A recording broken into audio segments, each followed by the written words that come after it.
Hello my dear students, welcome back to my class. Myself Saloni Singh और हम कर रहे हैं P block elements my dear students, exclusively focusing for all the competitive exams, JEE mains and advance, NEET students, board students, all of you can watch.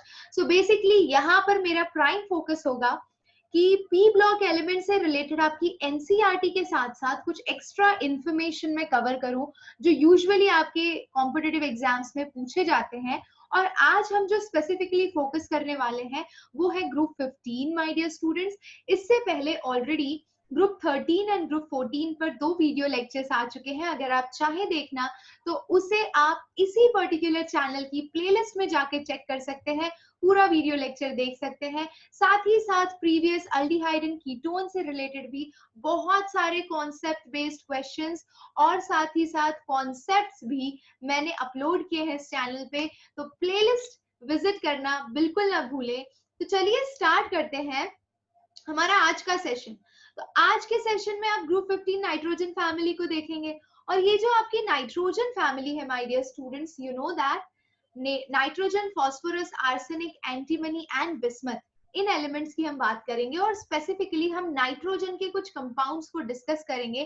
तो चलिए शुरू करते हैं हमारा आज का session on a very very positive note. I hope you all are ready. Let's start. Yes my dear students, जैसा कि आप सब जानते हैं, अगर आपने प्रीवियस वीडियो लेक्चर देखा है तो आपको अच्छे से पता होगा कि हमने लास्ट कंप्लीट किया था सिलिकॉन्स, सिलिनोल्स कैसे बनाते हैं। और आज हम स्टार्ट कर रहे हैं ग्लास। ग्लास के बाद ग्रुप 15 यानी कि नाइट्रोजन फैमिली आपकी स्टार्ट होगी। तो भाई ग्लास से रिलेटेड सारी इंफॉर्मेशन आपके पास बहुत ही बढ़िया तरीके से होनी चाहिए। ग्लास क्या होता है भाई? तो बच्चा ग्लास आपको अच्छे से पता है कि एक ट्रांसपेरेंट या फिर translucent amorphous super cooled solid होता है जो कि सिलिकेट से सिंथेसाइज किया जाता है। इसीलिए हमने इससे पहले सिलिकेट, सिलिकॉन्स जो भी पढ़ा है आप उसको इस टॉपिक से लिंक कर पाएंगे। ठीक है, तो it is prepared by super cooled solid, वो भी अमॉर्फस सॉलिड होना चाहिए। सिलिकेट से या फिर बोरेट से बनाते हैं। और जो मोस्ट कॉमन सिलिकेट होता है वो होता है पोटेशियम का, कैल्शियम के साथ या फिर लेड के साथ। ठीक है, सो भाई its composition is a variable as it is not a true compound. ये मिक्सचर है बेसिकली और इसका कंपोजिशन फिक्स नहीं होता है और इसका सेवरल फॉर्मूलाज हो सकता है। लाइक अगर एक ऑर्डिनरी ग्लास की बात करें तो उसका फॉर्मूला R2OMO6Si2O टाइप होता है। In short, it's not necessary always this formula will be there. There are several other formulas which you can go for. और यहाँ पे जो R होगा वो आपका सोडियम हो सकता है, पोटेशियम हो सकता है, any other metal you can take, calcium, barium, zinc और लेड। ठीक है, एंड SiO2 जो यहाँ पर है इसे आप रिप्लेस कर सकते हैं। अगर आपको ग्लास की क्वालिटी को थोड़ा सा चेंज करना है तो आप SiO2 की जगह Al2O3 है, B2O3 है बच्चा, P2O5 है, ये सारी चीजें रेडीली यूज कर सकते हैं। ठीक है, अच्छा जब आप ग्लास को हीट करते हैं तो वो मेल्ट नहीं होता है एक फिक्स्ड टेम्परेचर में। क्यों? क्योंकि वो एक अमॉर्फस सॉलिड है जो कि एक वाइड रेंज ऑफ टेम्परेचर पे मेल्ट होते हैं। धीरे धीरे वो सॉफ्ट होता है। It gradually softens and can be moulded into any desired shape. कैसा भी शेप चाहिए आपको, आप ग्लास को मोल्ड कर सकते हैं, ये तो हर बच्चा जानता है। इन शॉर्ट हम ये बोल सकते हैं कि glass is basically an optically transparent fusion product of inorganic materials। आप कोई भी inorganic material ले लीजिए, उससे आप glass synthesize कर सकते हैं। For example, if you have Na2CO3 and SiO2 से treat करके आपने heat किया है, you will get Na2SiO3 along with evolution of carbon dioxide gas। Correct?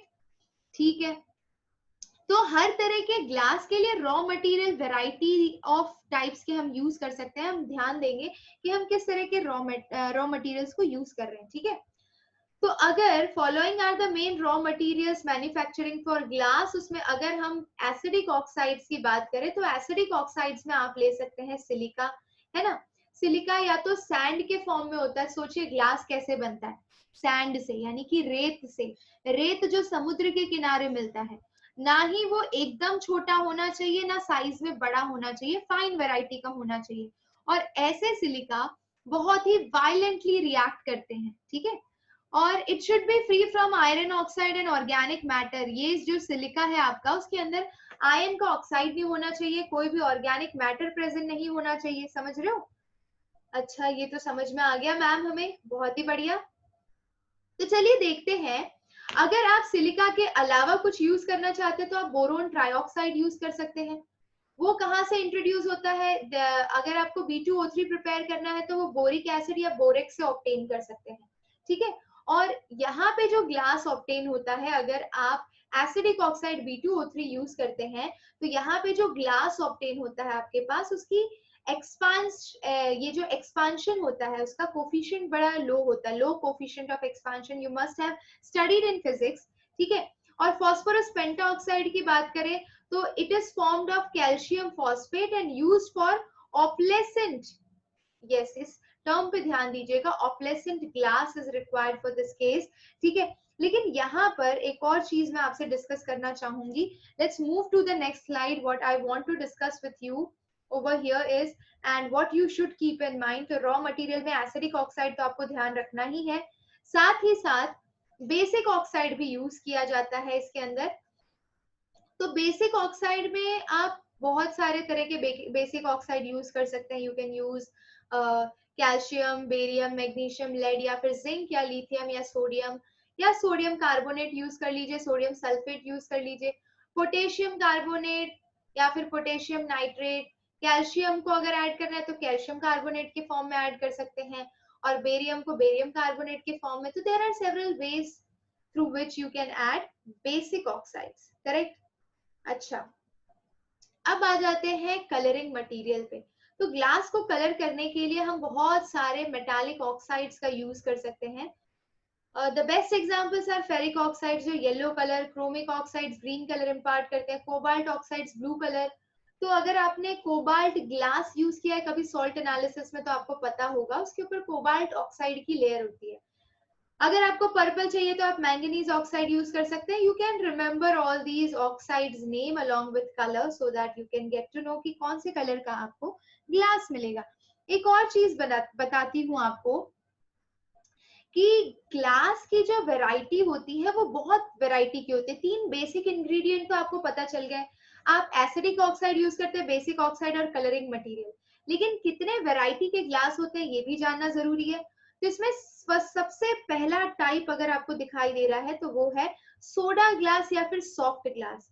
और ये जो सोडा ग्लास, सॉफ्ट ग्लास है, ये किससे बनता है बच्चा? सोडियम और कैल्शियम के सिलिकेट से। बहुत ही चीप वैरायटी होती है और लो टेम्परेचर पर ही सॉफ्ट हो जाता है। किसी भी डिफरेंट फॉर्म्स में आप उसे शेप दे सकते हैं, ये इसका फायदा हो गया। एंड ग्लास ट्यूब्स बनाने में यूज होता है, विंडो पैन्स बनाने में यूज होता है बच्चा, बॉटल, डिशेस, ये सारी चीजें बनाने में यूज होता है। तो बहुत ही सही तरीका है ये भी, सॉफ्ट ग्लास को बना सकते हैं आप आसानी से। Let's move to the next slide my dear students. So basically other varieties पे भी हम ध्यान ले लेते हैं। तो पोटैश ग्लास होता है जिसे हार्ड ग्लास बोला जाता है। I hope hard glass, soft glass अब आपको समझ में आ रहा होगा, है ना। तो भाई हार्ड ग्लास किससे बनता है? So you can make it from potassium और calcium silicates my dear students, as you can see on the screen, है ना। इट फ्यूजेस विद डिफिकल्टी, बहुत मुश्किल से फ्यूज होते हैं, ज्यादा रेजिस्टेंस होते हैं वाटर के एक्शन से, या एसिड का एक्शन उसमें नहीं होता है। और हार्ड ग्लास यूजुअली ये जो अपैरेटस होते हैं ग्लास के वो बनाने में यूज होता है। जैसे कि अगर आपके पास कुछ सोफिस्टिकेटेड अपैरेटस हो केमिस्ट्री लैब के, नॉर्मल नहीं, टेस्ट ट्यूब की बात नहीं कर रही, नॉर्मल जो अच्छे सोफिस्टिकेटेड इंस्ट्रूमेंट्स की बात कर रही हूँ, वहां पे पोटैश ग्लास को यूज किया जाता है, ठीक है। नेक्स्ट आ जाते हैं फ्लिंट ग्लास, है ना। सो फ्लिंट ग्लास में क्या होता है? पोटेशियम एंड लेड सिलिकेट का मिक्सचर होता है। इसकी कैरेक्टरिस्टिक्स होती है कि रिफ्रैक्टिव इंडेक्स बहुत हाई होता है, इलेक्ट्रिक बल्ब, ऑप्टिकल इंस्ट्रूमेंट्स बनाने में यूज होता है। वैसे ही होता है जेना ग्लास। कौन सा ग्लास? जेना ग्लास। अब ये जिंक और बेरियम बोरो सिलिकेट्स का मिक्सचर होता है। Wow, let's see this. It is resistant to heat and shock, and common reagents इस पे बिल्कुल एक्ट नहीं कर पाते हैं, और इसमें बहुत ही बढ़िया क्वालिटी के ग्लासवेयर बनाए जाते हैं जेना ग्लास में। मतलब ये काफी एक्सपेंसिव भी मिल जाएगा आपको शॉप पे। नेक्स्ट वैरायटी है पायरेक्स ग्लास की बच्चा। तो ये पायरेक्स ग्लास काफी कॉमन है, और ये बनता है जिंक, बेरियम, बोरोसिलिकेट्स एंड एल्यूमिनोसिलिकेट्स की हेल्प से। जेना ग्लास के सिमिलर होता है इसकी प्रॉपर्टी भी, और ये सडन चेंज इन टेम्परेचर को विथस्टैंड कर सकता है, मेल्ट नहीं हो जाता है, या आप कहें कि सॉफ्ट नहीं हो जाता है। लेबोरेटरी के ग्लासवेयर्स बनाने के लिए पायरेक्स ग्लास यूज किया जाता है, तो ये पॉइंट आप ध्यान में रखिएगा, है ना। अब इसका कॉम्पोजिशन क्या होता है, तो इसके अंदर सिलिका होता है 80%, metallic oxide 4%, calcium oxide 0.5, potassium oxide 0.5, B2O3 12% and Al2O3 3%। Acidic basic oxide, हर तरह की चीजें।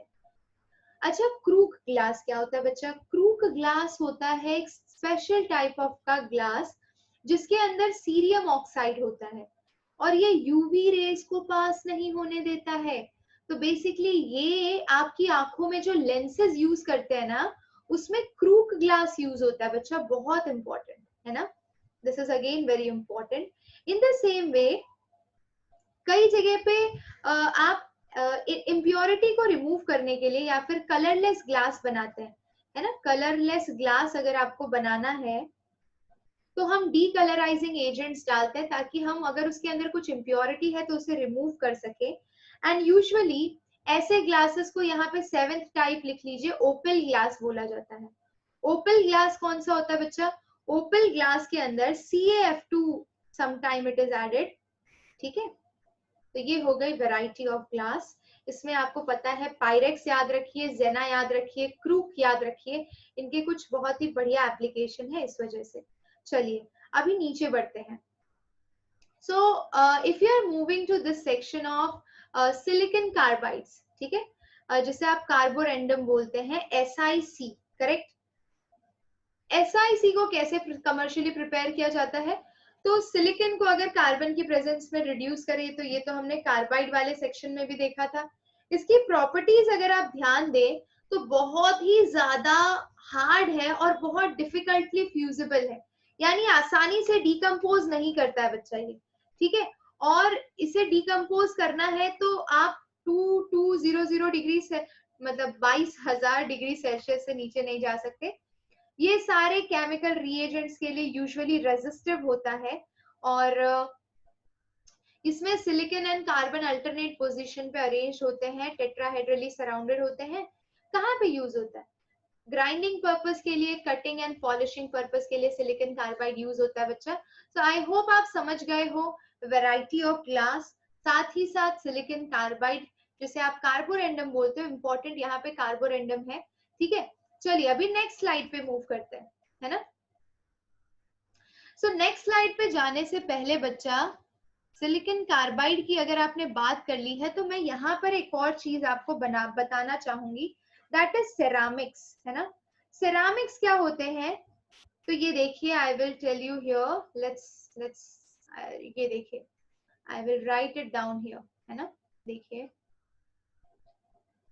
सो बेसिकली सेरामिक्स की बात चल रही है यहाँ पर। यस बच्चा, सेरामिक्स क्या होते हैं? सो बेसिकली सेरामिक्स इनऑर्गेनिक या फिर non metallic, non molecular solids जिसमें क्रिस्टलाइन मटेरियल भी हो, यानी कि सेरामिक्स में क्या क्या इंक्लूडेड है देखिए, SiO2 भी इंक्लूडेड है, क्रिस्टलाइन मटेरियल है, अमॉर्फस मटेरियल है, और ट्रेडिशनल सिलिकेट सेरामिक्स में पॉटरी की जाती है। तो सेरामिक्स थोड़ा सा कॉम्प्लेक्स है, अमॉर्फस भी और क्रिस्टलाइन मटेरियल भी दोनों यूटिलाइज्ड हैं। लेकिन जब आप मॉडर्न सेरामिक्स की बात करते हैं, ठीक है, मॉडर्न सेरामिक्स हाईटेक इंजीनियरिंग से सिंथेसाइज किए जाते हैं बच्चा, और उसके अंदर ये जो मॉडर्न सेरामिक्स होते हैं ये यूटिलाइज किए जाते हैं nowadays for many of the biomedical applications, या फिर इलेक्ट्रॉनिक डिवाइसेस बनाने में यूज होते हैं, बायोमेडिकल डिवाइसेस बनाने में यूज होते हैं, ठीक है। और यूजुअली सेरामिक में कौन कौन से मटेरियल होते हैं? So we are using Al2O3 और सिलिकॉन कार्बाइड, है ना, या फिर सिलिकॉन नाइट्राइड। तो ये सारी चीजें हो गई, ठीक है। अच्छा, तो इसी के साथ हम ग्रुप 14 के जो इंट्रोडक्शन पार्ट था वो हमने बच्चा कंप्लीट कर लिया है। Now we can easily move to group 15 my dear students. So let's move to group 15, यानी कि हमारी नाइट्रोजन फैमिली है ना। अब जब आप नाइट्रोजन फैमिली की बात करते हो my dear students, so nitrogen family, as you all know, what is the electronic configuration, how it behaves. Nepal, Pakistan, Australia सब बेकार है ना. So nitrogen, phosphorus, arsenic, antimony and bismuth. Nepal, Pakistan, Australia सब बेकार यानी कि बिस्मथ. तो ये तरीका हो गया, आप इस ग्रुप को याद रख सकते हैं. और जब आप नाइट्रोजन की बात करते हैं my dear students, nitrogen family की बात करते हैं, तो इसमें हमें कुछ चीजें जानना बहुत ही ज्यादा जरूरी है. चलिए देखते हैं आप किस तरह से नाइट्रोजन फैमिली को अप्रोच करेंगे for your exams. Let's check out.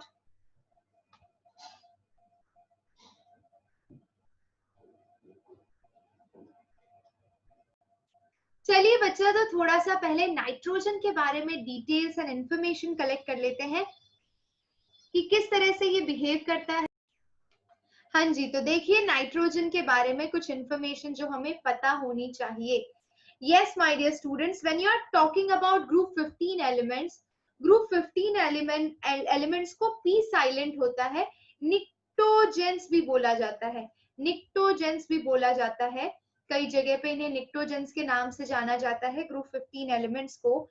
अगर हम बात करें इसमें स्पेसिफिकली नाइट्रोजन की, तो नाइट्रोजन ट्रिपल बॉन्ड बनाता है, करेक्ट. अब क्योंकि इसकी हाई बॉन्ड डिसोसिएशन एनर्जी है, हाई बॉन्ड डिसोसिएशन एनर्जी है my dear students, that is approximately 946 kilo joule per mole. ठीक है. दिस एनर्जी इज एक्चुअली, अगर एन सिंगल बॉन्ड एन होता तो इसकी bond energy 160 kilo joule per मोल होती. यानी वी कैन से कि एन ट्रिपल बॉन्ड एन को ब्रेक करना कम से कम 6 गुना ज्यादा भारी पड़ता है अगर ये एन सिंगल बॉन्ड एन होता उसके कंपेयर में. ठीक है. वहीं पे अगर आप P यानी फास्फोरस को ट्रिपल बॉन्ड में रख के देखें तो ये थोड़ा वीक पड़ जाता है और इसकी एनर्जी सिर्फ 490 किलो जूल पर मोल है. यानी कि अगर P सिंगल बॉन्ड P से कंपेयर करें तो ये अप्रोक्सीमेटली 2.5 टाइम्स ही ज्यादा होता है. इन शॉर्ट हम बोल सकते हैं इसका ये जो P सिंगल बॉन्ड P है वो स्मॉल, वो 209 किलो जूल पर मोल होता है. तो एक चीज हमें यहाँ पर समझ में आई होगी, आपको भी समझ में आई होगी कि nitrogen single bond nitrogen weak होता है as compared to phosphorus single bond phosphorus, लेकिन नाइट्रोजन ट्रिपल बॉन्ड के फॉर्म में बहुत ही ज्यादा स्ट्रॉन्ग है. ठीक है. तो ये सारी चीजें हो गई. अब जैसे ही आप सॉलिड स्टेट में, अगर मैं फास्फोरस की बात करूं या नाइट्रोजन की बात करूं, किसी भी केस की बात करूं, अगर मैं स्पेसिफिकली फास्फोरस की बात करूं बच्चा, यानी कि P है ना, तो phosphorus exist in tetra atomic structure यानी P4 मॉलिक्यूल बनाता है. नाइट्रोजन N2 फॉर्म में एग्जिस्ट करता है ट्रिपल बॉन्ड के साथ. और हमारे फास्फोरस के बहुत ही वैरायटी के एलोट्रोप्स पाए जाते हैं, red phosphorus, white phosphorus, we will discuss it later. Correct. अच्छा, यहाँ पर क्या होता है, nitrogen, phosphorus, arsenic, antimony, bismuth, the change is from non metallic to metallic character. जैसे जैसे एटॉमिक नंबर बढ़ता है वैसे वैसे. लेकिन हमारा प्राइम फोकस यहाँ पर ये होना चाहिए कि अगर मैं बात कर रही हूँ नाइट्रोजन की, तो आउटर मोस्ट शेल में इसके पास 5 इलेक्ट्रॉन है, करेक्ट. अगर इसे नोबल गैस कॉन्फ़िगरेशन या स्टेबल अटेन होना है तो इसे 3 इलेक्ट्रॉन गेन करने पड़ेंगे बच्चा. और अगर ये 3 इलेक्ट्रॉन गेन करता है तो ये M3 माइनस बनाता है. और M3 माइनस या N3 माइनस नाइट्रोजन का तो नाइट्राइड बन भी जाता है, लेकिन usually M3 minus type ion बहुत रेयरली एग्जिस्ट करता है. लेकिन नाइट्रोजन क्योंकि सबसे स्मॉल है, ठीक है, एंड मोस्ट इलेक्ट्रोनेगेटिव है सबसे ज्यादा अपने ग्रुप के अंदर, इस वजह से ये ट्राईवेलेंट एनायन बना लेता है. और इसके नाइट्राइड आपको रेडिली लिथियम के साथ देखने को मिल जाएंगे. तो Li3n, Be3n2, Mg3n2, ये काम सिर्फ और सिर्फ नाइट्रोजन ही कर पाता है. ठीक है. M3 माइनस फॉर्म में एग्जिस्ट यही कर पाता है. वहीं पे अगर phosphorus, arsenic, antimony and bismuth की बात करें तो इनके लिए इस फॉर्म में एग्जिस्ट करने के चांसेस बहुत ही ज्यादा लो होते हैं M3 माइनस फॉर्म में. एंड उनका सारे compounds mostly covalent in nature होते हैं. ठीक है. अच्छा, एक और, अगर इतने फायदे हैं नाइट्रोजन के तो उसके कुछ लिमिटेशंस भी है. लिमिटेशंस में क्या है नाइट्रोजन का, कि वो अपना कोऑर्डिनेशन नंबर, नाइट्रोजन अपना कोऑर्डिनेशन नंबर 4 के ऊपर एक्सीड नहीं कर सकता. So it has coordination number only up till 4. It cannot increase it above 4. Very good. दूसरी इंपॉर्टेंट बात ये है कि क्योंकि इसके पास d ऑर्बिटल अवेलेबल नहीं है और बाकियों के पास है, जैसे कि फास्फोरस है, आर्सेनिक है, एंटीमनी है, बिस्मथ है, इन लोगों के पास d ऑर्बिटल है, तो ये लोग इस तरह के कंपाउंड्स बना सकते हैं जिनका हाइब्रिडाइजेशन sp3d2 टाइप हो या फिर उनका हाइब्रिडाइजेशन sp3d टाइप हो, लेकिन नाइट्रोजन इस तरह के कंपाउंड्स नहीं बना सकता. तो अगर मैं स्पेसिफिकली फास्फोरस की बात करूं तो आपने PCl5 भी देखा होगा और PCl6 माइनस भी देखा होगा, करेक्ट. तो ये दोनों बना सकता है, कोई दिक्कत नहीं है. अगर मैं कंपेयर करूं नाइट्रोजन को और फास्फोरस को, तो नाइट्रोजन कभी भी लुईस एसिड की तरह बिहेव नहीं कर सकता. Nitrogen does not function as Lewis acid at all. लेकिन वहीं पे अगर मैं फास्फोरस की बात करूं बच्चा, तो फास्फोरस, आर्सेनिक, एंटीमनी, बिस्मथ, ये लोग लुईस एसिड की तरह काम कर लेते हैं क्योंकि इनके पास क्या होता है, empty D orbitals, correct. Nitrogen के पास वो चीज नहीं होती है. अच्छा, इनके जो अल्काइल डेरिवेटिव्स है वो लुईस बेस की तरह भी एक्ट कर लेते हैं. ये सब तो कॉमन सी बातें हो गई. अब और कुछ इंपॉर्टेंट चीजें मैं आपको बता दूं. अगर मैं नाइट्रोजन एंड फास्फोरस को कंपेयर करती हूँ तो ये यूजुअली नॉन मेटल की प्रॉपर्टीज दिखाते हैं. नॉन मेटल्स की प्रॉपर्टीज में क्या क्या आ गया, पुअर कंडक्टर है, एसिडिक ऑक्साइड बनाते हैं, कोवेलेंट ऑक्साइड बनाते हैं, मेटालिक नेचर. अगर मैं कंपेयर करूं मेटालिक नेचर, तो हमें पता है कि टॉप से बॉटम जाते हैं तो मेटालिक नेचर इंक्रीज होता है. लेफ्ट से राइट जाते हैं, ये देखिए टॉप से बॉटम जाते हैं तो मेटालिक कैरेक्टर तो हमेशा इंक्रीज होता है. और अगर आप लेफ्ट टू राइट जाते हैं तो नॉन मेटालिक कैरेक्टर इंक्रीज होता है बच्चा, है ना, इंक्रीज होता है. तो इन शॉर्ट हम ये बोल सकते हैं कि अगर मैं नाइट्रोजन, फास्फोरस, आर्सेनिक, एंटीमनी और बिस्मथ की बात करती हूँ, तो नाइट्रोजन, फास्फोरस आपको नॉन मेटल की तरह बिहेव करते हुए दिखाई देंगे, आर्सेनिक, एंटीमनी मेटलॉइड की तरह बिहेव करेंगे, ठीक है, और बिस्मथ आपका बिहेव कर लेगा मेटल की तरह. ये चीज इंपॉर्टेंट थी, ठीक है. अच्छा माय डियर स्टूडेंट्स, अब थोड़ा आगे बढ़ते हैं. ये भी मैंने आपको बताया कि MX5 टाइप कंपाउंड फास्फोरस बना सकता है क्योंकि उसके पास एम्प्टी डी ऑर्बिटल्स है. लेकिन यही चीज अगर आप सोच रहे हैं कि देखिए फास्फोरस के लिए PCl5 बनाना आसान है, लेकिन नाइट्रोजन के लिए NCl5 बनाना डिफिकल्ट है, बना ही नहीं सकता क्योंकि there is no presence of d orbital, correct. तो इनके पास डी ऑर्बिटल है ही नहीं, तो बनाएंगे कहाँ से, समझ रहे हो. अच्छा, अब स्टेबिलिटी और इनके ऑक्सीडेशन स्टेट की बात कर लेते हैं. तो अगर ऑक्सीडेशन स्टेट की बात करो बच्चा, तो इनके पास दो ऑक्सीडेशन स्टेट है, +3 एंड +5, है ना. अगर आप इनका इलेक्ट्रॉनिक कॉन्फ़िगरेशन लिखेंगे तो आपको पता चलेगा इनके दो ऑक्सीडेशन स्टेट है. लेट मी टेल यू कि stability of +3 oxidation state down the group increases.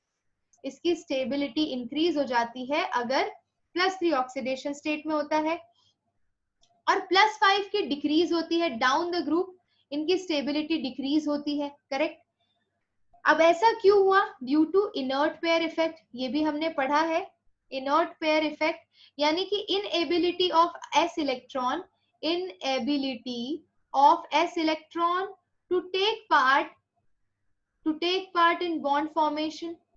यानी कि नीचे जाने पर s के दो इलेक्ट्रॉन बॉन्ड फॉर्मेशन में पार्ट नहीं लेते क्योंकि वो न्यूक्लियस से काफी ज्यादा क्लोज होते हैं, और न्यूक्लियस से काफी ज्यादा क्लोज होते हैं तो s ऑर्बिटल्स में से इलेक्ट्रॉन निकालना डिफिकल्ट हो जाता है बच्चा.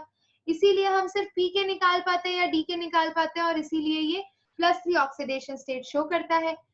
यानी कि अगर मैं आपको दूं Bi3+, Sb3+ एंड As3+, तो बिस्मथ सबसे नीचे आता है तो +3 ऑक्सीडेशन स्टेट में इसकी स्टेबिलिटी हाईएस्ट होगी. और +5 स्टेट में लिखती हूँ तो Bi+5, Sb+5 एंड As+5, इस ऑर्डर में आपकी रिएक्टिविटी जाएगी अगर आप +5 ऑक्सीडेशन स्टेट में इसे एग्जिस्ट कराते हैं तो, ठीक है. चलिए, यहां तक अगर आपको समझ में आ गया है तो अब हम आगे बढ़ते हैं. यस तो बच्चा अगर आप Bi+5 स्टेट में एग्जिस्ट करते हैं तो Bi+5 एक स्ट्रॉन्ग ऑक्सीडाइजिंग एजेंट की तरह बिहेव कर सकता है, गुड ऑक्सीडाइजिंग एजेंट की तरह। और ये क्या करेगा, Bi+5 can accept 2 electron to get converted into more stable Bi+3 form. Correct.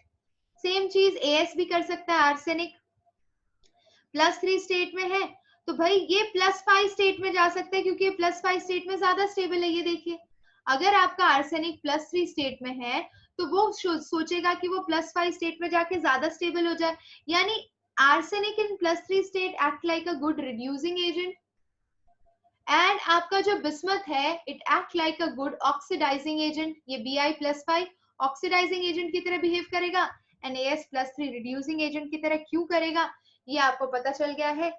The concept is completely based on inert pair effect.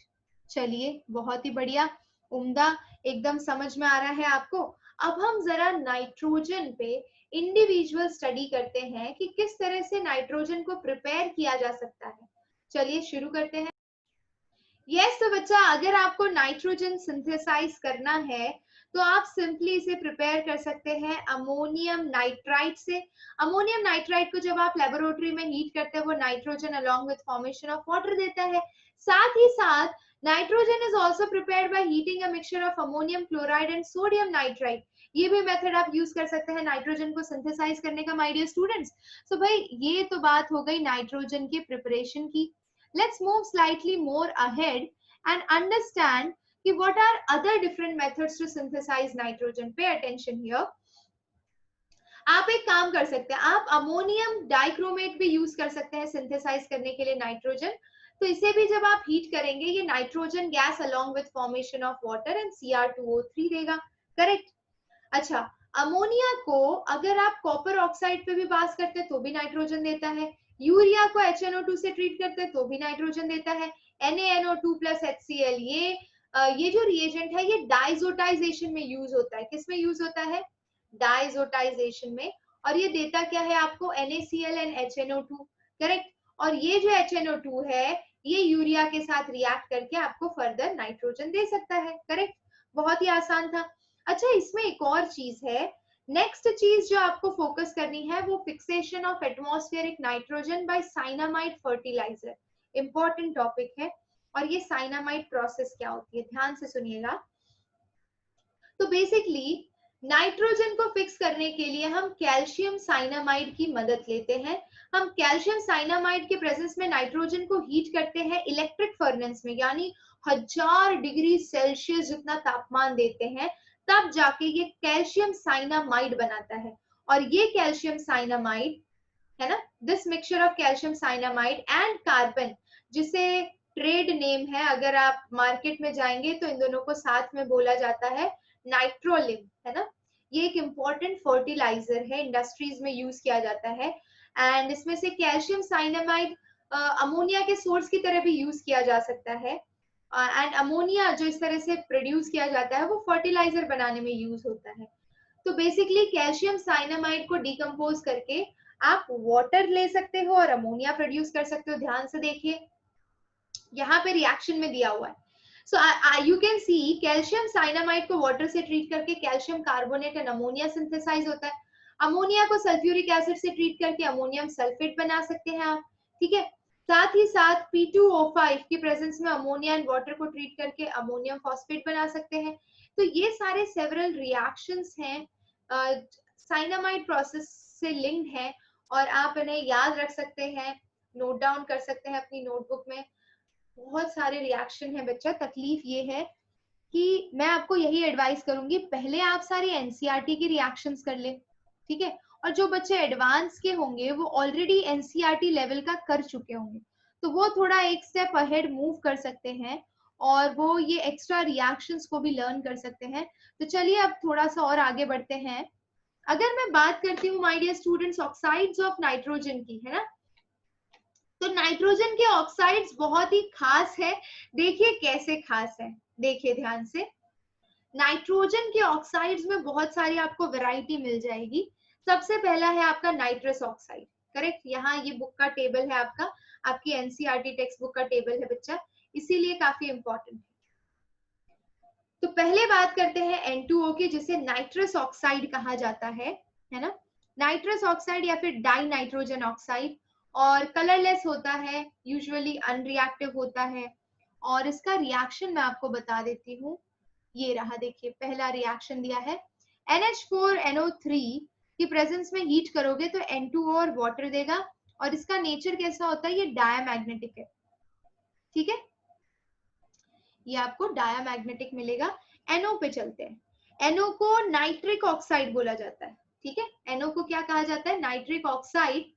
ये भी कलरलेस होता है बच्चा, मॉडरेटली रिएक्टिव होता है ना, और पैरामैग्नेटिक होता है ये, करेक्ट। N2O3 पे जाते हैं, तो N2O3 डाई नाइट्रोजन ट्राइऑक्साइड कहा जाता है इसे। और N2O3 को अगर आप देखें ध्यान से, तो इसका ऑक्सी एसिड बनता है HNO2, और ये डार्क ब्लू कलर का लिक्विड होता है ना। और डार्क ब्लू कलर का ये जो लिक्विड है, ऑक्सीडेशन स्टेट इसका +3 होता है, डायमैग्नेटिक फॉर्म में एग्जिस्ट करता है। इसके कुछ इंपॉर्टेंट रिएक्शन मैं बता देती हूँ N2O3 की, ठीक है बच्चा। सो इसको आपको अगर सिंथेसाइज करना है तो NO को NO2 से ट्रीट करो, वो आपको फट से N2O3 दे देगा, या फिर HNO2 को अगर आप हीट करते हैं तो भी ये आपको N2O3 प्लस वाटर दे देगा, करेक्ट। तो ये तरीके हो गए। अब आ जाते हैं NO2 पे, करेक्ट। NO2 आपका सबसे कॉमन है नाइट्रोजन डाइऑक्साइड, है ना। नाइट्रोजन डाइऑक्साइड ब्राउन कलर के फ्यूम्स देता है। अगर आपको इसके फ्यूम्स ऑब्जर्व करने हैं तो आप लेड नाइट्रेट को अगर हीट करेंगे तो ये आपको lead oxide, nitrogen dioxide along with evolution of oxygen देगा। ये 10th स्टैंडर्ड का रिएक्शन है, बट अभी कंपाइल्ड वे में आपको याद रखना पड़ेगा, है ना। ये भी पैरामैग्नेटिक इन नेचर होता है, ठीक है, और थोड़ा मॉडरेटली रिएक्टिव होता है। N2O4 पे चलते हैं, ठीक है। तो N2O4 की बात करें तो ये बहुत जोरदार स्ट्रक्चर है, डाई नाइट्रोजन टेट्राऑक्साइड, कलरलेस है ना। और जब ये ठंडा होता है, 1 मिनट, ये इंटर कन्वर्टेबल है, ये चीज तो मैं आपको बता दूं कि जब N2O4 को हीट करते हैं तो ये 2NO2 देता है, और फिर से कूल डाउन करते हैं तो फिर से N2O4 दे देता है, इंटर कन्वर्टेबल है। यानी डाई नाइट्रोजन टेट्रा ऑक्साइड और नाइट्रोजन डाइऑक्साइड इंटर कन्वर्टेबल है बच्चा। अब बढ़ते हैं लास्ट की तरफ, पेंटा ऑक्साइड यानी डाई नाइट्रोजन पेंटा ऑक्साइड N2O5, अनस्टेबल है, आयोनिक सॉलिड है, कलरलेस है, डायामैग्नेटिक है बच्चा, है ना। इसमें याद क्या रखना है और आपको, N2O5 की अगर आप बात करें तो ये आप सिंथेसाइज कर सकते हैं HNO3 पे P2O5 को ट्रीट करके, है ना। तो it will give you N2O5 along with formation of water, correct. बहुत ही बढ़िया। एक और स्पीशीज है यहाँ पर NO3 एंड N2O6, तो ये हाईली अनस्टेबल होते हैं, इसीलिए इनको इतनी वैल्यू नहीं दी जाती है। बहुत ही बढ़िया, चलिए उम्दा एकदम। अब देखिए my dear students, next set जो आप नीचे देख रहे हैं वो है N2O का। ये जो N2O आपने सिंथेसाइज किया यहाँ पर, फर्स्ट वाला जो था, इसे लाफिंग गैस कहा जाता है, और इसे लाफ्टर गैस की तरह, मतलब इट इंड्यूसेस लाफ्टर। अगर आपने गलती से स्मेल कर दिया है तो N2 को N2O के साथ मिक्स करके लाफ्टर गैस की तरह यूज किया जाता है, और कई सारे डेंटिस्ट इसे एनेस्थेटिक की तरह भी यूज करते हैं। सेकंड पे आ जाते हैं, NO के बारे में है। तो NO आप कैसे प्रिपेयर कर सकते हैं, किसी भी मेटल को अगर आप HNO3 से ट्रीट करें, यानी मेटल को आप एसिड से ट्रीट करें, स्पेसिफिकली अगर आप नाइट्रिक एसिड को मेटल से ट्रीट करें तो ये आपको NO फॉर्म देता है, यानी कि नाइट्रिक ऑक्साइड बड़ी आसानी से दे देता है, ठीक है बच्चा। एक काम करते हैं, अभी हम नेक्स्ट स्लाइड पे चलते हैं बच्चों, that will be focusing on the properties of N2O3. let's check out. yes, so देखिए ध्यान से, N2O3 यहाँ पर NO है, intermediate in the manufacturing of nitric acid by oxidation of NH3. let's talk about N2O3. Blue colour का liquid है, pale blue solid है, और कूल करने पर ये देता है, देखिए NO और NO2 दोनों मिलकर के N2O3 बनाते हैं, और जब आप इसे गर्म करते हैं तो इसका कलर फेड हो जाता है और ये 2 ऑक्साइड में डिकम्पोज हो जाता है। वहीं पे अगर आप NO2 की बात कर रहे हैं तो कॉन्सेंट्रेटेड नाइट्रिक एसिड और कॉपर की प्रेजेंस में इससे आप कॉपर नाइट्रेट बनाते हैं, along with formation of NO2 brown colour fumes निकलते हैं। या लेड नाइट्रेट को भी अगर आप हीट कर दे थर्मल डिकम्पोजिशन तो भी आप NO2 ऑब्टेन कर सकते हैं इजीली। ठीक है, बहुत ही बढ़िया। अब नेक्स्ट आ जाते हैं माय डियर स्टूडेंट्स N2O5 की तरफ, है ना। भाई आप लोग सोच रहे होंगे मैम कितना सारा है, कैसे याद होगा। लिखते जाओ और एक जगह लिख लो, सारे रिएक्शंस को एक पेज पर लिख लो। उससे फायदा ये होगा ना कि एंड मोमेंट पे आप सिर्फ वो पेजेस भी रिवाइज कर लोगे तो यू आर सॉर्टेड। चलिए N2O5 पे आते हैं। ये बेसिकली HNO3 का एनहाइड्राइड है and it is best prepared by dehydrating HNO3 and P4O10 at low temperature। तो कैसे सिंथेसाइज होता है अब तक आप समझ ही गए होंगे। इसमें हमें जो मेजरली फोकस करना है बच्चा वो है इनकी प्रॉपर्टीज और इनके स्ट्रक्चर्स पे। तो चलिए देखते हैं। जितने भी ऑक्साइड्स हैं नाइट्रोजन के वो बहुत अच्छे ऑक्सीडाइजिंग एजेंट्स हैं, और उसमें भी अगर मैं बात करूं N2O की तो ये सपोर्ट करता है सल्फर एंड फास्फोरस को, इनके कंबशन को सपोर्ट करता है। अगर N2O ना हो तो सल्फर और फास्फोरस का कंबशन ही नहीं होगा, है ना। NO की बात कर रहे हो आप, तो NO थर्मली ज्यादा स्टेबल है। बोलोगे मैम हमारी स्टेबिलिटी अब कम हो रही है, कितना याद रखेंगे हम। अरे भाई आपको याद रखना पड़ेगा, क्या करना है, टारगेट हमारा बहुत जोरदार है। टारगेट हमारा है जेई एडवांस को क्रैक करना बच्चा, तो हमें अपनी कैपेसिटी को इंक्रीज करना होगा, खुद को चैलेंज करना होगा। और यस आप डेफिनेटली चैलेंज कर सकते हैं। देखिए ध्यान से, अगर आप NO की बात कर रहे हैं तो NO थर्मली बहुत ही ज्यादा स्टेबल है। कंबशन किसका सपोर्ट करता है, Mg और P का, सल्फर का सपोर्ट नहीं करता, सल्फर का N2O सपोर्ट करता है। And sulfur flame is not hot enough to decompose N2O and NO and are neutral while the other oxides are acidic। अगर मैं liquid N2O4 की बात करूं तो ये सेल्फ आयनाइजेशन करता है, यानी N2O4 कन्वर्ट हो जाता है NO प्लस में प्लस NO3 माइनस में। ठीक है, इसीलिए इसे कई जगह पे नॉन एक्वस सॉल्वेंट की तरह यूज किया जाता है। वहीं पे अगर आप सॉलिड N2O5 की बात करें तो वो 2 आयोनिक फॉर्म में एग्जिस्ट करता है। एक तो NO2 प्लस देख रहे हैं यहाँ पे आप, और एक NO3 माइनस फॉर्म में। ठीक है, so the discrete N2O5 molecule has NON bond angle at 180 degree. ये एक इंपॉर्टेंट इंफॉर्मेशन अगर हम इसके स्ट्रक्चर्स पे जाते हैं बच्चों। चलिए नेक्स्ट स्लाइड पे जाते हैं तो आपको पता चलेगा कि what I am trying to say. हाँ जी, ऑक्सी एसिड स्टार्ट हो गया है यहाँ पर। बैक साइड पे अगर आप स्ट्रक्चर देखेंगे एनसीईआरटी में इन सबके स्ट्रक्चर दिए हुए हैं, आपको सिर्फ उसमें कोवेलेंसी ध्यान रखनी है, दैट्स ऑल। चलिए आ जाते हैं ऑक्सी एसिड्स पे, यानी कि ऑक्सीजन कंटेनिंग स्पीशीज होगा, और हम सबसे पहले HNO3 पे ध्यान देंगे। तो बेटा HNO3 की जब आप बात करते हो, ये एक बहुत ही इंपॉर्टेंट ऑक्सो एसिड है। किसका किसका इंपॉर्टेंट ऑक्सो एसिड है बच्चा, तो ये हमारे नाइट्रोजन का बहुत ही इंपॉर्टेंट ऑक्सो एसिड है। यस यस यस, तो बच्चा ध्यान से देखिएगा, अगर मैं HNO3 की बात कर रही हूँ जो कि एक इंपॉर्टेंट ऑक्सो एसिड है नाइट्रोजन का, तो इसको प्रिपेयर कैसे करते हैं। आप NaNO3 पे सल्फ्यूरिक एसिड पास करेंगे तो आप HNO3 से सिंथेसाइज कर सकते हैं बहुत ही आसानी से, बहुत ही सरलता से। NaNO3 की जगह KNO3 यूज कर सकते हैं आप, है ना। इसके अलावा एक मेथड है, आप चाहें तो N2 के ऊपर O2 को पास कर सकते हैं। ये आपको स्पार्क देना पड़ेगा, इलेक्ट्रिकल स्पार्क की प्रेजेंस में आप ये प्रोसेस कैरी आउट कर सकते हैं। तो ये इंटर कन्वर्टेबल है, ये 2NO देगा।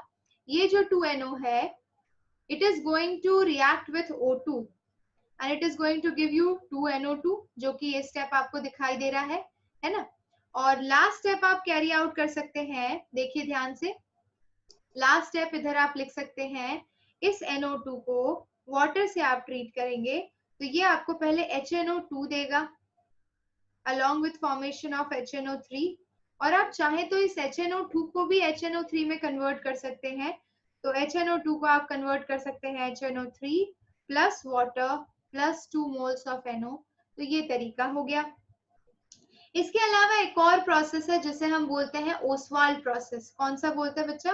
Oswald process, catalytic oxidation of ammonia, that is Oswald process. तो ये आपका फर्स्ट स्टेप है जिसके अंदर आप अगर अमोनिया को ऑक्सीजन से ट्रीट करते हैं तो ये आपको प्लैटिनम या रुथेनियम की प्रेजेंस में at 5 atm pressure and 850 degree Celsius, ठीक है, तो ये आपको क्या दे देता है? NO along with formation of water, ठीक है। और ये NO फर्दर ये प्रोसेस कैरी आउट करता है, NOO2 से NO2, NO2H2O से HNO3 फॉर्म कर देता है। तो ये हो गया आपका Ostwald process my dear students, ठीक है। अब ओसवाल्ड प्रोसेस के अलावा हमें यहाँ पर क्या ध्यान रखना है वो बता देती हूँ आपको, ठीक है। इससे पहले कि हम केमिकल प्रॉपर्टीज पे आगे बढ़ें, वी नीड टू अंडरस्टैंड कि जो आपका नाइट्रिक एसिड होता है यानी कि HNO3, दैट इज अगर आपको मिलेगा मार्केट में तो इस पे लिखा होगा 98% बाय वेट, अगर कॉन्सेंट्रेटेड होगा तो, है ना। और अगर आप बात कर रहे हैं कॉन्सेंट्रेटेड सल्फ्यूरिक एसिड की या फ्यूमिंग HNO3, फ्यूमिंग HNO3 क्या होता है ये देखिए, fuming HNO3 contains dissolved NO2 plus HNO3. So fuming HNO3 is a different thing. It consists of dissolved nitrogen dioxide with HNO3 gas, my dear students. So ये तरीका हो गया। और ये जो 98% by weight HNO3 ऑब्टेन किया जाता है, ये सल्फ्यूरिक एसिड के साथ वाटर को डिहाइड्रेट करके आप HNO3 ऑब्टेन करते हैं, करेक्ट, वेरी गुड। अच्छा, अब बच्चा नेक्स्ट टॉपिक पे आते हैं, दैट इज अगर आप HNO3 की बात करते हैं तो ये कैसा होता है, इसका नेचर कैसा होता है? तो ये बेसिकली कलरलेस होता है। कैसा होता है? कलरलेस। फ्यूमिंग होता है, पंजेंट स्मेलिंग होता है बच्चा, पंजेंट स्मेल आती है, सॉल्युबल इन वाटर यानी एक्वा सोल्यूशन बनाता है ये, है ना। और उसके अलावा boiling point approximately 84 degree Celsius, ये सब याद रखने की जरूरत नहीं है आपको। क्या याद रखने की जरूरत है कि पानी में डिसॉल्व होता है तो H3O प्लस आयन जनरेट करता है along with formation of NO3 minus ion, correct. अब HNO3 की बात करें तो क्योंकि ध्यान से देखिए ये H3O प्लस जनरेट कर रहा है तो HNO3 एक स्ट्रॉन्ग ऑक्सीडाइजिंग एजेंट की तरह बिहेव करता है। किसकी तरह? स्ट्रॉन्ग ऑक्सीडाइजिंग एजेंट की तरह, माय डियर स्टूडेंट्स। कैसे ये स्ट्रॉन्ग ऑक्सीडाइजिंग एजेंट की तरह बिहेव करता है ये भी जानना जरूरी है, ध्यान दीजिएगा। तो यहाँ पर जो NO3 माइनस है जो जनरेट हो रहा है पानी के अंदर, वो चाहे तो 4H प्लस और 2 इलेक्ट्रॉन को एक्सेप्ट करके 2NO2 जनरेट कर सकता है। ये देखिए इसका ऑक्सीडाइजिंग प्रॉपर्टी मैंने आपको दिखा दिया। NO3 माइनस 4H प्लस को एक्सेप्ट करके और 3 इलेक्ट्रॉन एक्सेप्ट करके 4 हाइड्रोजन आयन और 3 इलेक्ट्रॉन एक्सेप्ट करके NO भी बना सकता है along with water। एंड साथ ही साथ यही आपका NO3 minus 10H plus accept करके 8 इलेक्ट्रॉन की प्रेजेंस में NH4 प्लस भी बना सकता है। इन शॉर्ट मैं आपसे ये कहना चाहती हूँ कि आप चाहें तो NO3 माइनस को NO2 को NO और NO को NH3 में ट्रांसफॉर्म कर सकते हैं। ऑक्सीडेशन स्टेट में देखिए क्या वेरिएशन आ रहा है। तो अगर NO3 माइनस में देखेंगे तो यहाँ पे +5 है, NO2 में देखेंगे तो आपको +4 दिखाई देगा, NO में देखेंगे तो +2 और NH3 में देखेंगे तो -3 दिखाई दे रहा है, करेक्ट। तो ये बेसिकली बहुत ही बढ़िया ऑक्सीडाइजिंग पावर HNO3 की बहुत हाई है, इसीलिए ये इजीली नाइट्रोजन कंटेनिंग कंपाउंड्स को उसके अलग अलग ऑक्साइड फॉर्म में कन्वर्ट कर पा रहा है, करेक्ट। अब बात करते हैं इसके ऊपर एक्शन ऑफ मेटल की, है ना। जब भी ये मेटल के साथ रिएक्ट करता है my dear students, concentrated nitric acid बहुत ही बढ़िया स्ट्रॉन्ग ऑक्सीडाइजिंग एजेंट है and most of the noble metals पे एक्सेप्ट अटैक कर सकता है एक्सेप्ट गोल्ड एंड प्लैटिनम। तो गोल्ड एंड प्लैटिनम पे इसकी बिल्कुल भी नहीं चलती है। एंड इसका रिडक्शन डिपेंड करता है एसिड के concentration, temperature and nature of material पे। फॉर एग्जांपल, अगर आपके पास कॉन्सेंट्रेटेड HNO3 है ना, तो ये CuNO3 whole twice along with formation of NO2 देगा। लेकिन अगर आपके पास डाइल्यूट HNO3 है तो आपका ऑक्साइड चेंज हो जाएगा, NO हो जाएगा, बाकी बाय प्रोडक्ट सेम रहेंगे। समझ रहे हो? ये वाली रिएक्शन तो आपकी टेक्स्ट बुक की है, तो वो आपको याद भी रहनी चाहिए एक्शन ऑफ मेटल में, है ना। चलिए अगली स्लाइड पर आ जाते हैं। तो भाई इतने धड़ल्ले से हमने डिस्कस किया कि जो हमारा नाइट्रोज HNO3 है वो एक स्ट्रॉन्ग और पावरफुल ऑक्सीडाइजिंग एजेंट है, तो इसका एक्शन भी तो देखना पड़ेगा। पहले देखते हैं कि किस तरह से ये HNO3 acid react with metal to form salt and release hydrogen gas. ये तो हमने बचपन से पढ़ा है। तो इसी तरह से जिंक मेटल भी आपके एसिड के साथ रिएक्ट करके zinc nitrate and ammonium nitrate and water form कर रहा है। ठीक है, इसमें जो नाइट्रिक एसिड है ये नॉन मेटल को भी ऑक्सीडाइज कर सकता है। तो यहाँ पे सारे रिएक्शन दिए आपको। अगर आयोडीन के साथ रिएक्ट करता है तो आयोडिक एसिड बनाता है, कार्बन के साथ रिएक्ट करता है तो कार्बोनिक एसिड बना सकता है बच्चा, H2CO3, CO2 plus H2O, H2CO3 बनाते हैं। सल्फर के साथ रिएक्ट करके ये H2SO4 बना लेता है, फॉस्फोरस के साथ रिएक्ट करके H3PO4 बना लेता है ना। तो ये इसका ऑक्सीडाइजिंग पावर है और ये सारे रिएक्शंस आप याद रखिए। हर मेटल का वो उसका रिस्पेक्टिव एसिड फॉर्म कर रहा है। इन शॉर्ट ये चीज आपको ध्यान रखनी है और यही चीज इससे कई बार क्वेश्चन आया हुआ है बच्चा, तो ये चीजें आपको ध्यान रखनी है। आगे बढ़ते हैं, ठीक है, लेट्स मूव अहेड। इसके अलावा और कहाँ यूज होता है, और अगर मुझे आपने बोला कि गोल्ड और प्लैटिनम पे इसका इम्पैक्ट नहीं पड़ता है, यानी AU और PT पे इसका इम्पैक्ट नहीं पड़ता है, तो हमें अगर इम्पैक्ट पड़वाना है तो हम क्या करें? तो हम क्या करते हैं, जैसे कि नोबल मेटल्स हैं, गोल्ड हो गया, प्लैटिनम हो गया, या फिर इरिडियम हो गया, तो इन्हें हम एक्वा रीजिया में पास करते हैं। किस में पास करते हैं? एक्वा रीजिया में। अब देखते हैं एक्वा रीजिया क्या होता है। तो इसके अंदर 75% HCl होता है एंड 25% HNO3 होता है। इस मिक्सचर के अंदर आप गोल्ड, प्लैटिनम, इरिडियम सबको डिसॉल्व कर सकते हो। और इसकी एबिलिटी को आप एनहांस करने के लिए, यानी कि ये जो मेटल है या फिर जो इम्पैक्ट है इस एक्वा रीजिया का, वो एनहांस कैसे हुआ? क्योंकि HNO3 प्रेजेंट है, लेकिन हम HNO3 की पावर को और स्ट्रॉन्ग कर सकते हैं अगर कहीं से हम इसे Cl- आयन प्रोवाइड कर दें। So the ability, oxidizing power of HNO3 coupled with the ability of Cl- form complex with metal ion. आप बोलोगे अकेले क्यों नहीं काम कर रहा है, कैसे इसके साथ अच्छे से बना रहा है? तो भैया ये HNO3 और Cl के साथ मिलके एक बढ़िया सा कॉम्प्लेक्स बना लेता है कंपाउंड के साथ। आई विल शो यू किस तरह का कॉम्प्लेक्स बनाता है, देखिए ध्यान से। ये आपका HNO3 है, ठीक है। HNO3 HCl के कांटेक्ट में आता है 3 मोल और ये देता है 2H2O plus 2Cl plus NOCl। वहीं पर आपका जो गोल्ड है वो क्लोरीन के साथ रिएक्ट करके ऑलरेडी AuCl3 बना चुका है।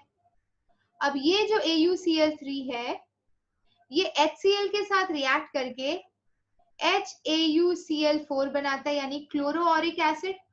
ये जो क्लोरोऑरिक एसिड है बच्चा, ये कॉम्प्लेक्स फॉर्म हो गया, यानी गोल्ड डिसॉल्व हो जाएगा। सीधी सी बात है, सेम चीज प्लैटिनम के साथ होती है। उसका ये जो बनता है उसको बोला जाता है, ये बनता है H2PtCl6 और इसको बोला जाता है क्लोरोप्लैटिनिक एसिड। क्लोरोप्लैटिनिक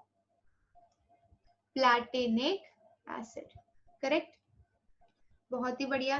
तो इस तरह से आपका ग्रिग्नार्ड रिएजेंट इम्पैक्ट डालता है। इन शॉर्ट अगर मैं सारा फ्लो चार्ट बनाना चाहूं यहाँ पर, तो मैं आपको इन शॉर्ट ये फ्लो चार्ट दे सकती हूँ कि अगर आपके पास सेंटर में माय डियर स्टूडेंट्स HNO3 है, देखिए ध्यान से, यहाँ पर देखिएगा, अगर मैंने यहाँ पर सेंटर में HNO3 लेकर रखा है, यस देखिए, तो इस HNO3 से मैं क्या क्या कर सकती हूँ? सबसे पहला HNO3 को सिंथेसाइज किया जा सकता है KNO3 प्लस H2SO4 से, करेक्ट। HNO3 को अगर मैं FeS से ट्रीट करूं तो ये FeSO4 बनाता है। ये आयोनाइज होने पे NO2 plus plus NO3 minus ion दे सकता है, ठीक है। HNO3 को H2S से पास करने पर ये सल्फर दे सकता है। साथ ही साथ अगर मैंने इसे HNu यानी सनलाइट की प्रेजेंस में पास किया तो ये NO2 प्लस O2 दे सकता है।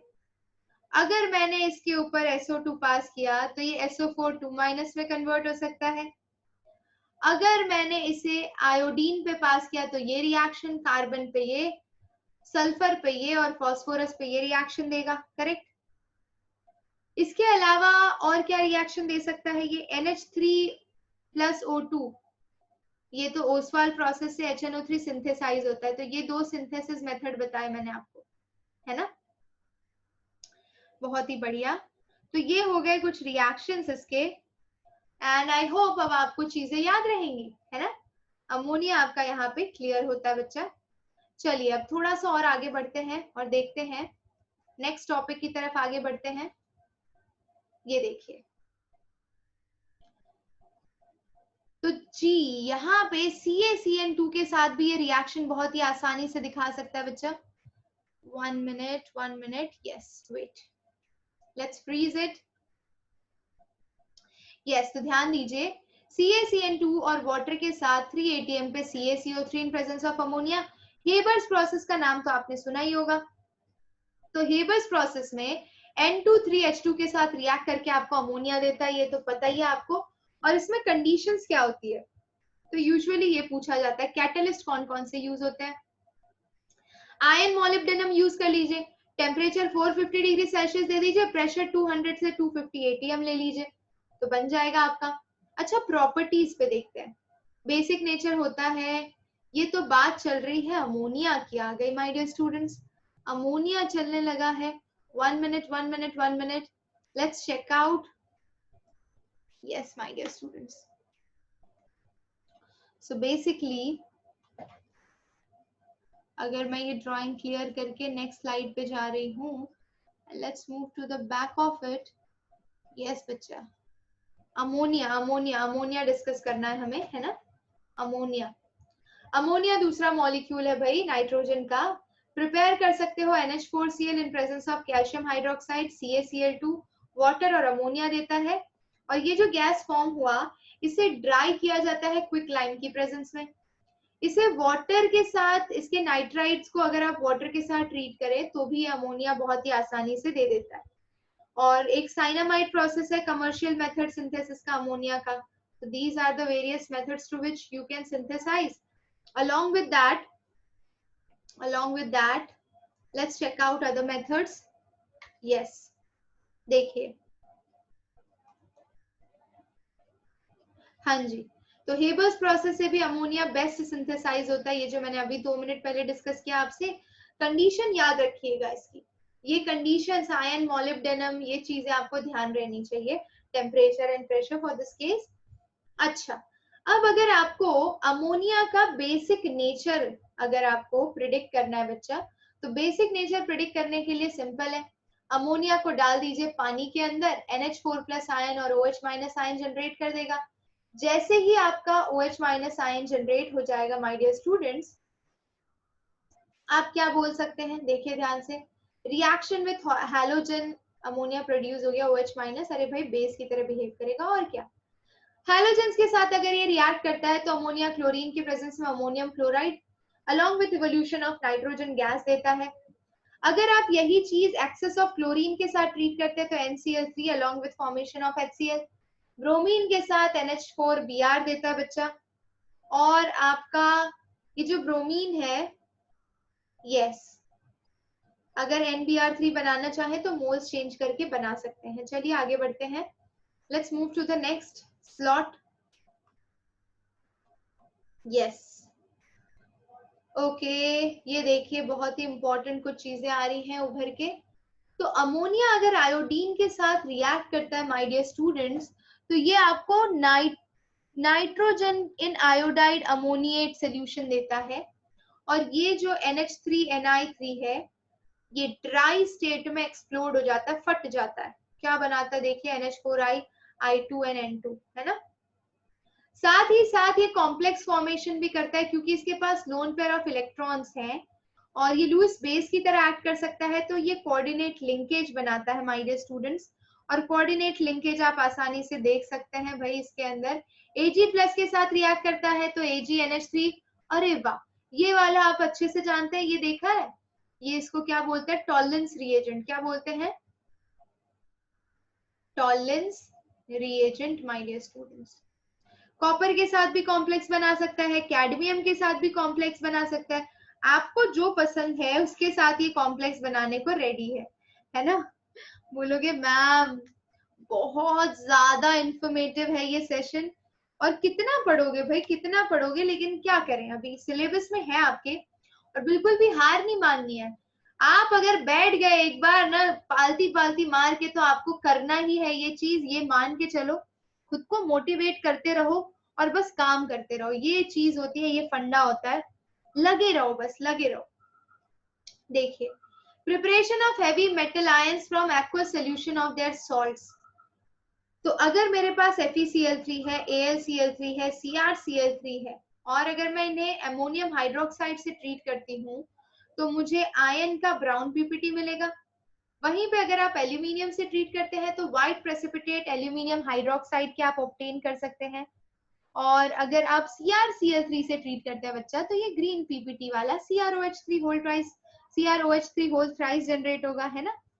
तो ये हो गया आपका एवरीथिंग अबाउट हैवी मेटल के साथ इसका किस तरह से रिएक्शन होता है। लेट्स मूव फर्दर, है ना। Let's move further and we will check out liquid ammonia. Yes, तो यहां से बच्चा एक अच्छा क्वेश्चन बनता है। देखिए, जब आप लिक्विड अमोनिया की बात करते हैं तो ये बहुत ही अच्छे सॉल्वेंट की तरह एक्ट करता है, और इसका जो बिहेवियर है वो वाटर की तरह है। सेल्फ वाटर भी सॉल्वेंट की तरह एक्ट करता है, ये भी सेल्फ आयोनाइजिंग है, बट इसका आयोनाइजेशन लो होता है एज कंपेयर टू वाटर, है ना। तो अमोनिया अगर आयनाइज होता है तो NH4 plus and NH2 minus बनाता है, और वाटर आयनाइज होता है तो H3O plus and OH minus ion बनाता है बच्चा, है ना। ठीक है। अच्छा, all those substance which dissolved in liquid ammonia to give NH4 plus ions are acids। समझ रहे हो, जो भी सब्सटेंस अगर आपका लिक्विड अमोनिया में डिसॉल्व होकर NH4 प्लस दे रहा है तो वो एसिड है, और जो अमाइड आयन दे रहा है वो बेस है। ठीक है। फॉर एग्जाम्पल NH4Cl, NH4NO3 ये एसिड हो गया, एंड NaNH2 ये बेस हो गया लिक्विड अमोनिया के अंदर। समझ रहे हो, बहुत ही सिंपल सिंपल बातें हैं। थोड़ा और आगे चलते हैं, आपको और क्लियर हो जाएगा। ओके, देखिए, अगर आप NH4Cl देख रहे हैं तो आयनाइज होने पे NH4 plus and Cl minus ion दे रहा है, NaNH2 Na plus and NH2 minus ion दे रहा है, करेक्ट। और अगर मान लीजिए कि मैं NH4Cl और NaNH2 को साथ में लेती हूँ, तो सीधी सी बात है, ये सॉल्ट बनाएगा NaCl along with formation of ammonia। तो इसे as a method of preparation भी आप यूज कर सकते हैं, है ना। तो बेसिकली आपको अब तक समझ में आ गया होगा कि अमोनिया बहुत ही बढ़िया सॉल्वेंट की तरह एक्ट करता है माय डियर स्टूडेंट्स, है ना। इन द सेम वे आप चाहे तो इसका ट्रीटमेंट एल्यूमिनियम नाइट्राइड या फिर ये लेड नाइट्राइड देख रहे हैं, इनके साथ भी किया जा सकता है। तो आपको मिल जाएगा PbCl2, AlCl3, ये सब इसके प्रोडक्ट्स हो गए। इमीड, है ना, इमाइड्स जैसे कि PbNH है, नाइट्राइड्स AlN है, ये सब बेस की तरह एक्ट करते हैं लिक्विड अमोनिया के अंदर। और आपका लिक्विड अमोनिया एक बेसिक सॉल्वेंट है क्योंकि ये इजीली प्रोटॉन को एक्सेप्ट करता है। अमोनिया इजीली H+ को एक्सेप्ट करके NH4+ बनाता है बच्चा। समझ गए, समझ गए तो बहुत ही बढ़िया है। कमेंट जरूर करना यार, समझ में आए तो, है ना। चलिए आ जाइए, नेक्स्ट स्लाइड पे चलते हैं बच्चा. Yes, so we have finished this topic. That's the great news for you, my dear students. I'm happy that you have finished till here and you are still watching the video. So that's how you finish ammonia molecule, no doubt. अभी खत्म नहीं हुआ है, लेकिन major दो components जो आपने compounds इसके स्टडी किए, यानी कि HNO3 और अमोनिया और नाइट्रोजन के ऑक्साइड्स, ये काफी ज्यादा इंपॉर्टेंट थे. एंड आई होप कि आपको मैंने बहुत अच्छे से सारी इंफॉर्मेशन ग्रास्प करने के लिए बहुत अच्छे से नोट्स भी यहाँ पर लिखे हुए हैं, आप इजीली यूज कर सकते हैं. आप चाहे तो स्क्रीनशॉट भी ले सकते हैं बच्चा. सो भाई बहुत ही बढ़िया, मजा आया आज का सेशन लेने में बच्चों. अगर आपको इसी तरह से जेईई मेंस और एडवांस के कंटेंट चाहिए, फ्री में चाहिए, तो भाई आपको इस चैनल में नीचे प्लेलिस्ट में, आई मीन टू से डिस्क्रिप्शन में एक लिंक मिल जाएगी. वो लिंक पे जाकर क्लिक करिए, प्ले स्टोर से एप्लीकेशन डाउनलोड कर लीजिए, आपको सारा मटेरियल फ्री में एक्सेस करने को मिलेगा. और साथ ही साथ, अरे भाई समझ में आया है ना, तो चैनल को कर लीजिए सब्सक्राइब, लाइक करिए और शेयर करिए अपने फ्रेंड्स के साथ. So thank you so much for watching. इसी तरह से हंसते रहिए, मुस्कुराते रहिए, मुस्कुराहट के साथ केमिस्ट्री पढ़ते रहिए. Be healthy, be happy, be Chanakya. मिलते हैं नेक्स्ट क्लास में, इसी टॉपिक को आगे कंटिन्यू करेंगे. Till then, thank you so much my dear students. मिलते हैं नेक्स्ट क्लास में. Take care, bye bye, see you all.